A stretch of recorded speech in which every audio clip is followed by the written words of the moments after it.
Hi friends, ఈరోజు వీడియోలో నేను మీతో ఎంతో రుచికరంగా ఉండే బెండకాయ ఫ్రై ఎలా తయారు చేసుకోవాలో చూపిస్తానండి. సింపుల్ అండ్ టేస్టీగా చేసుకోవచ్చు. చిగురు కూడా లేకుండా చాలా బాగుంటుంది.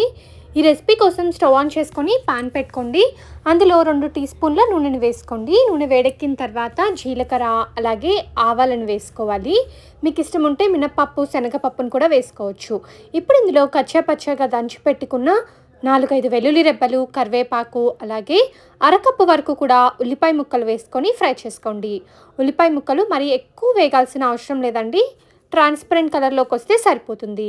ఇలా ఉల్లిపాయ ముక్కల్ని బాగా ఫ్రై చేసుకున్న తర్వాత కట్ చేసుకొని ఒక అరగంట పాటు ఆరబెట్టుకొని ఉంచుకున్న బెండకాయ ముక్కలు వేసుకోండి. బెండకాయ ముక్కల్ని 1 నిమిషం పాటు ఆయిల్లో ఫ్రై చేసుకొని మూత పెట్టేసి ఒక 5-6 నిమిషాల పాటు మంటని లో టు మీడియం ఫ్లేమ్ పెట్టుకొని కుక్ చేసుకోవాలి. మధ్య మధ్యలో కలుపుతూ ఉండండి, లేకపోతే అడుగంటిపోతుంది. ఇలా ఒక 5-6 నిమిషాల పాటు బాగా కుక్ చేసుకున్న తర్వాత ఒకసారి మిక్స్ చేసుకొని రుచికి సరిపడినంత ఉప్పు అలాగే 1/2 టేబుల్ స్పూన్ పసుపుని వేసుకొని మరొకసారి మిక్స్ చేసుకొని మరొక 3-4 నిమిషాల పాటు కుక్ చేసుకోండి. ఒక 3-4 నిమిషాలకి చూడండి, బెండకాయ ముక్కలు ఆల్మోస్ట్ కుక్ అయిపోయాయి.